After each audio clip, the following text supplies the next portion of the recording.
अभिनव public school बिल्लाड़ा, class 6, विषय Hindi.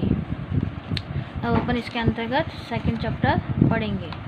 First chapter हो गया था अपना पूरा। अब आज अपन पढ़ेंगे बोध। बोध का अर्थ होता है ज्ञान। दूसरा बोध का अर्थ होता है अनुभव। प्रस्तुत पाठ एक जीवन शैली का परिचय है। जीवन शैली, जीवन जीने का तरीका, शैली का मतलब होता है तरीका, कि कैसे हमारे कर्म और व्यवहार हम तक लौट कर आते हैं।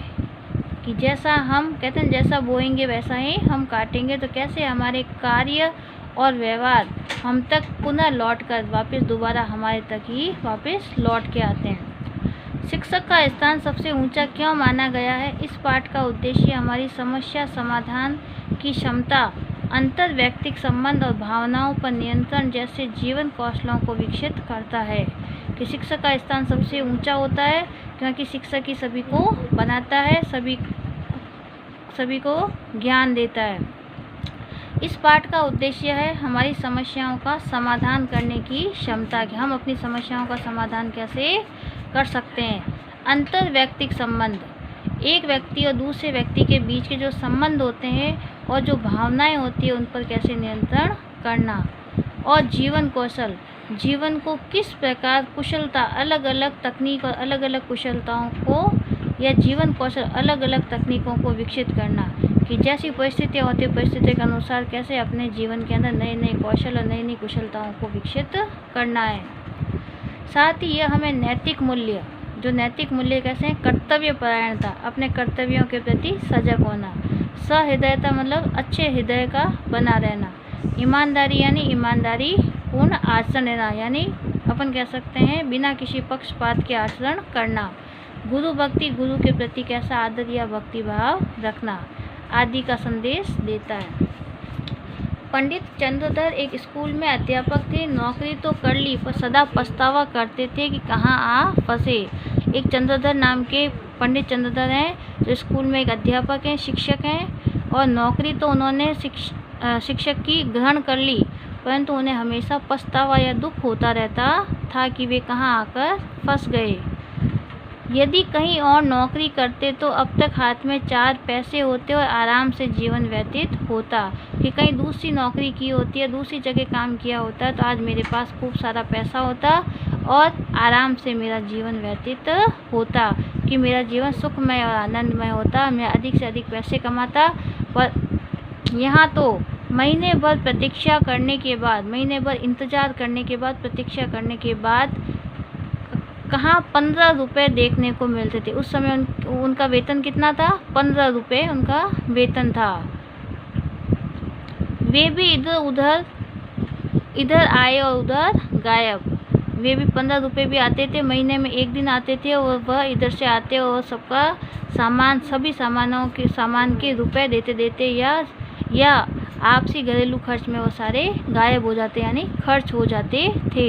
यानी वे इधर से रुपए आए और उधर चले गए। न खाने का सुख, न पहनने का आराम, न तो उन्हें खाने का यानी अलग अलग प्रकार के विशिष्ट व्यंजन खाने को मिलता थे और न ही अच्छे कपड़े पहनने को मिलते थे, तो वे दुखी थे। पंडित जी के पड़ोस में 2 महाशय और रहते थे, यानी पंडित जी के पास में क्या रहते थे? 2 और महोदय, महाशय यानी 2 लोग और भी रहते थे, महोदय या महाशय रहते थे। एक ठाकुर अतिबल सिंह, एक का नाम क्या था? ठाकुर अतिबल सिंह थे। वे थाने में दरोगा थे। दरोगा का मतलब होता है थानेदार या वहाँ का मुख्य अधिकारी होता है, तो वह थानेदार थे या दरोगा थे। दूसरे मुंशी बैजनाथ थे, वे तहसील में सिहायन वीस थे, यानी मुंशी बैजनाथ थे, वह भी तहसील में एक अच्छे पद पर कार्य कर रहे थे।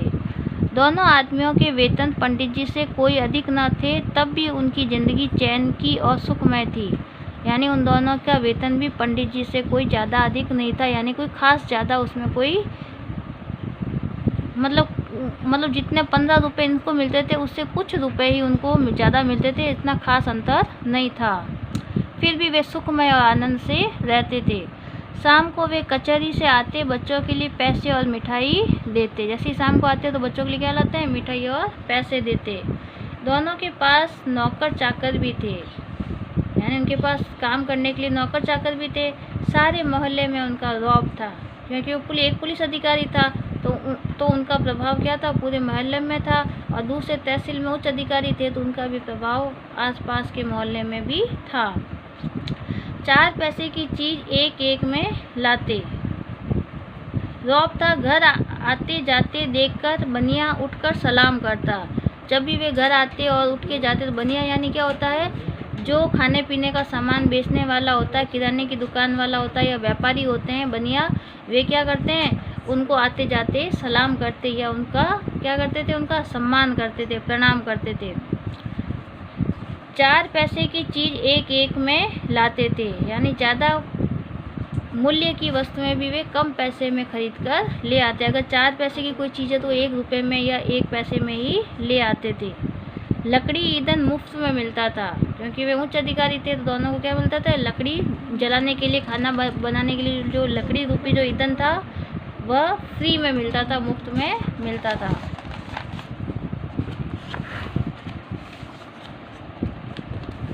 पंडित जी उनके ठाट बाट देखकर कुढ़ते थे, यानी बहुत ही क्या करते थे, मन ही मन में दुखी होते थे, कुढ़ते रहते थे। अपने भाग्य को कोसते थे कि कैसी किस्मत पाई है कि मुझे एक अध्यापक बनाया है और फिर भी मेरे पास इतना पैसा नहीं है और न मेरे पास सुख सुविधाएं है। दोनों पंडित जी के घर कभी आटा, कभी दूध और कभी सब्जी भेज देते थे। तो दोनों ही क्या करते थे, पंडित जी के पास कभी आटा, कभी दूध, सब्जी भेज ज़्यादा होती तो भेज देते थे। पंडित जी को दोनों के लड़कों को पढ़ाना पड़ता था। जब कोई अपन को फ्री में या तो कभी आटा सब्जी वगैरह पहुँचाते थे तो बदले में पंडित जी को क्या करना पड़ता था, उन दोनों के बेटों को भी पढ़ाना पड़ता था। कभी कभी वे पंडित जी से कुछ कह भी देते तो पंडित जी मन मारकर रह जाते। कभी वे उन्हें कुछ बातें सुना भी देते थे तो वे मन मारकर सुन लेते थे। उन्हीं के कारण कभी कभी दूध दही के दर्शन हो जाते थे, यानी उनके घर से ही कभी कभी दूध और दही मिल जाता था। किसके यहाँ से, दरोगा से और तहसील के उच्च अधिकारी के वहाँ से दूध और दही के दर्शन हो जाते थे। बेचारे अपमान के विष को अमृत समझकर पी जाते थे। तो बेचारे क्या करते थे, उस अपमानजनक शब्द या अपमानजनक व्यवहार का जो विष था उसको भी वे अमृत समझकर पी जाया करते थे। आज अपन इतना ही पढ़ेंगे इसके अंतर्गत। और इसके अंतर्गत देखें जो पीछे यहाँ पे शब्दार्थ दिए हुए हैं, शब्दार्थ है, पहले अपन 26 जून 2020 लिखेंगे। पाठ 2 गृह कार्य शुक्रवार, फिर शब्दार्थ 2 ही दिए हुए हैं, गौरव और सजल। इसलिए अपन क्या करेंगे, व्याकरण का जो भाग दिया हुआ है इसके पीछे, ये व्याकरण है भाषा कौशल, इसमें बुक वर्क है, इसको बुक में ही करना है। ये क्या है, बुक वर्क है, इसलिए बुक में ही करना है, इसको किताब में ही करना है। पहला है मुंशी। मुंशी पुल्लिंग शब्द है, मुंशी पुल्लिंग शब्द जिसका स्त्रीलिंग रूप है मुंशियाइन। मुंशी का पुल्लिंग है इसलिए इसको स्त्रीलिंग में क्या कहेंगे, मुंशियाइन। विनम्रता शब्द में जुड़ा है, वी उपसर्ग है, नम्र शब्द है और ता इसमें प्रत्यय जुड़ा हुआ है, इसलिए वी उपसर्ग और ता प्रत्यय राइट है। उन्हें आज इस पद की महानता ज्ञात हुई, तो उन्हें और इस क्या है, सर्वनाम शब्द है। इस वाक्य में प्रयुक्त रंगीन शब्द एक वचन है, कौन सा है, हजारों मतलब खूब सारे बहुवचन है। यात्रियों मतलब बहुवचन, कुछ यात्री मतलब कोई गिनती नहीं कर सकते इसलिए कहते हैं कुछ यात्री, और इसमें यात्री को क्या कहेंगे, एक वचन यहाँ पे। इधर दोनों ने उनका सामान उठाकर जमीन पर फेंक दिया, किसका सामान, उनका सामान, इसलिए अपन लिखेंगे संबंध कारक। तत्सम शब्द है, संस्कृत शब्दों हिंदी में जो संस्कृत शब्द सीधे आए हुए हैं उनको बोलते हैं तत्सम। शाम को कहते हैं संध्या, घर को कहते हैं गृह, हस्त को हाथ को हस्त, राह को पथ, या अपन मार्ग भी कह सकते हैं, या अपन मार्ग या पथ या मार्ग। सावन को क्या कहेंगे, श्रावण, नींद को निंद्रा। और इसके लास्ट एक प्रश्न और है, विलोम शब्द, अपमान का मान, दिन का रात, सुखमय दुखमय, अमृत विष, शाम सुबह, आदर और अनादर। ये सारा काम आपको क्या करना है, बुक में करना है। सिर्फ शब्दार्थ है वो क्या करना है, नोटबुक में करना है।